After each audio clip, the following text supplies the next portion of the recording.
going to talk to you guys about cholesterol.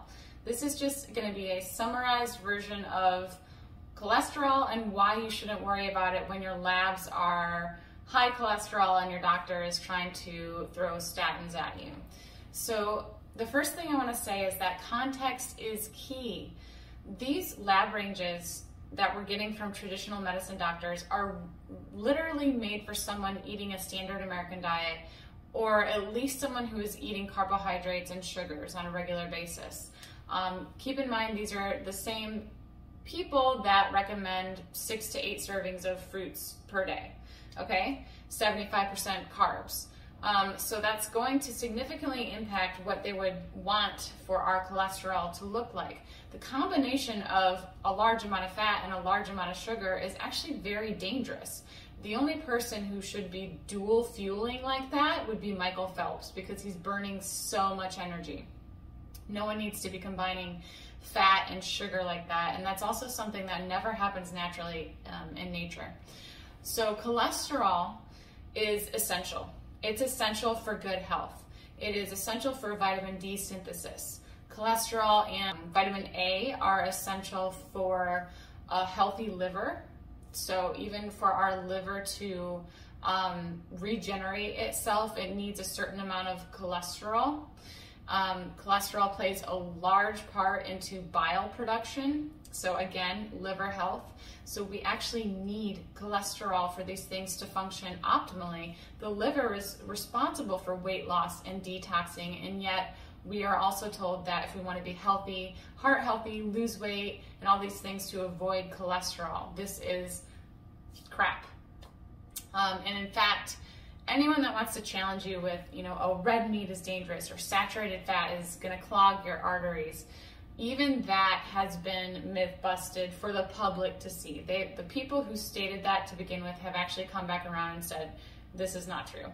So any study that you see where it's claiming that, you'll see that they're actually pairing it with a large amount of seed oils. One of the studies on the red meat was everyone was eating pizza with pepperoni on the pizza, and the pizza was saturated with seed oils, and so they blamed the red meat for some negative effects.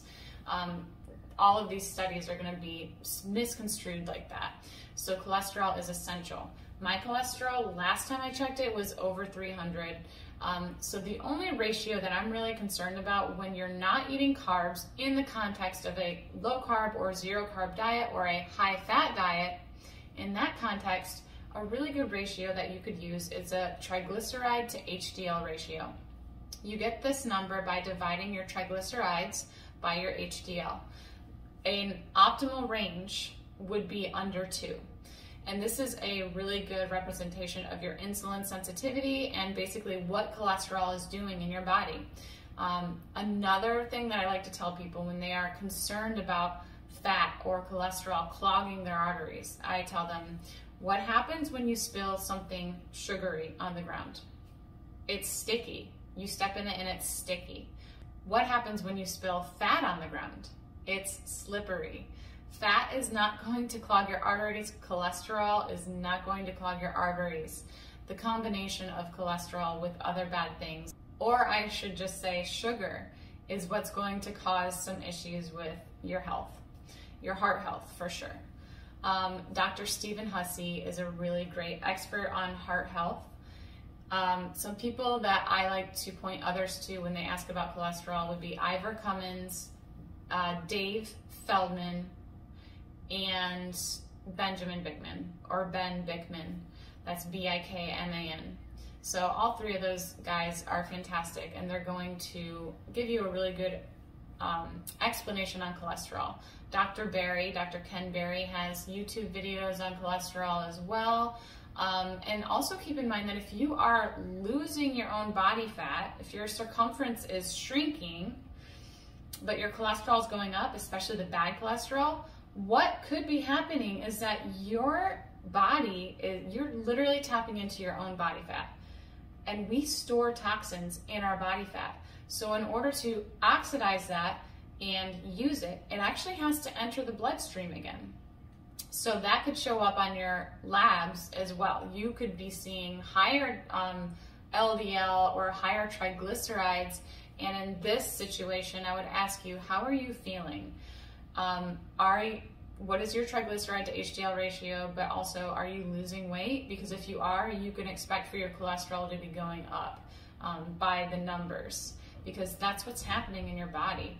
Sometimes labs look worse before they get better. This can happen with someone who is detoxing from Lyme disease.